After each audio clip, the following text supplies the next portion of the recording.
Pengesahan rancangan Kitab Undang-Undang Hukum Pidana pada Selasa 6 Desember 2022 menimbulkan polemik. Tidak hanya di dalam negeri, sejumlah negara juga menyoroti pengesahan KUHP baru ini. Bahkan, Perserikatan Bangsa-Bangsa menganggap KUHP baru bertentangan dengan hak asasi manusia dan diskriminatif. Dunia usaha khawatir sorotan dunia luar dapat mengganggu iklim investasi di tanah air. Apalagi UU KUHP juga memuat sejumlah pasal yang berpotensi mengganggu sektor bisnis. Salah satu yang paling jelas adalah masuknya korporasi sebagai subjek pidana. Dalam pasal 46 ayat 1 disebutkan bahwa korporasi merupakan subjek tindak pidana. Korporasi sebagaimana dimaksud pada ayat 1 mencakup badan hukum yang berbentuk perseroan terbatas. Yayasan, koperasi, badan usaha milik negara, badan usaha milik daerah, atau yang disamakan dengan itu. Kemudian ada pasal 411 yang mengatur larangan tentang kumpul kebo.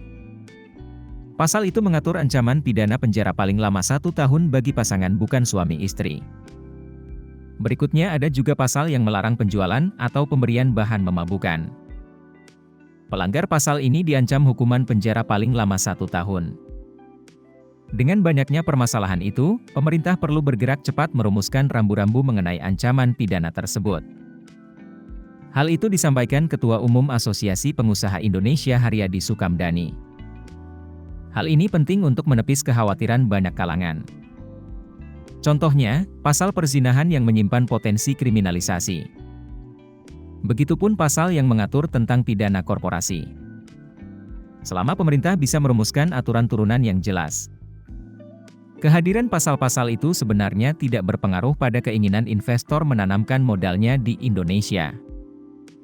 Syaratnya perlu rambu-rambu mengenai ancaman pidana itu, terutama pidana korporasi, ujar Haryadi Sukamdhani. Dengan rambu yang jelas diharapkan tidak ada bias aturan saat diimplementasikan. Penerapannya juga jangan tebang pilih, misal, kasus Jiwasraya dan Asabri.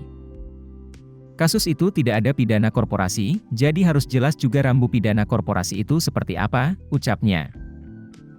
Kekhawatiran yang sama juga disampaikan advokat senior yang juga pengusaha, Hotman Paris Hutapea. Menurutnya UU KUHP yang baru bisa memicu penurunan jumlah wisatawan asing ke Indonesia. Pemerintah perlu mengantisipasi itu, ujarnya.